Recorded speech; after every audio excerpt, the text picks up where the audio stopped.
Hey guys, we're out on Boone Lake today. I wanted to talk with you a little bit about something we call on Boone Lake the cut through. It allows you to cut through from one side of a landmass to the other. It forms an island. The island is a TVA property, and we get a lot of folks that camp out on that island. There's actually rumored to be a bear that lives on the island, so if you're camping over there, keep your food up in the tree. We're at point 18 on the Watauga side of the river on Boone Lake. And so you can see that sign's green and it's on our right, so we're going downstream. But to get to the cut through, look for point 18 coming downstream on the Watauga Lake. We'll head over there now. Yeah, the cut through's a narrow passage. It's about 15 feet wide, and for most boats it's passable. Anything under 30 feet that doesn't draw more than 3 feet should be able to go through here when the lake's all the way up. But there is one tricky spot. There's a hidden rock that catches a lot of props and a lot of the bottoms and a lot of boats. And so I'll show you where that's at today. Like I said, we're going downstream on the Watauga, so we're entering from the downstream side. And we see somebody coming through right now, so we're going to back off and let them come on through. Actually, he's going to let us come on through. So the idea on entering the cut through is when you get into the no return point, I call it, if you give your horn a couple of beeps and let folks know that you're coming through. And since we've already got somebody on the other side today, I'm not going to honk my horn at them.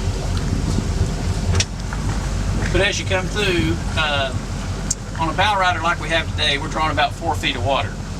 And so we're going to be okay, but I am going to bring the trim up a little bit.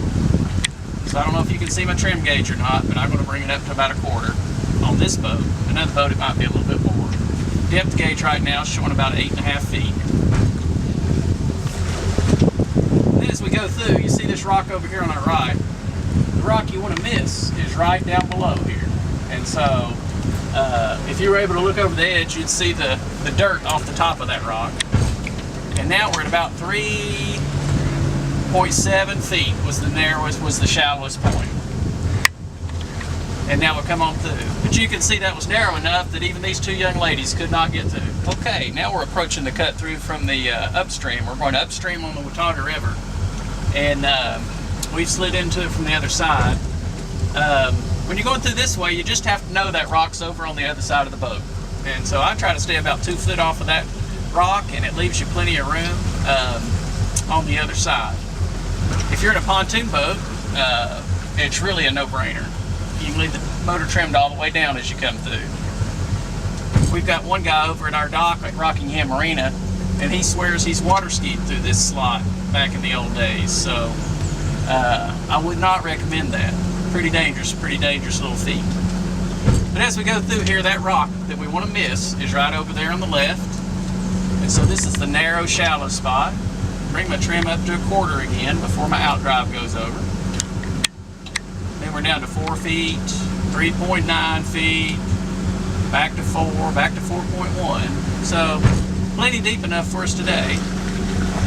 If the water's down even a couple of feet, I wouldn't bring a bow rider through here. I'd stick with going around the island.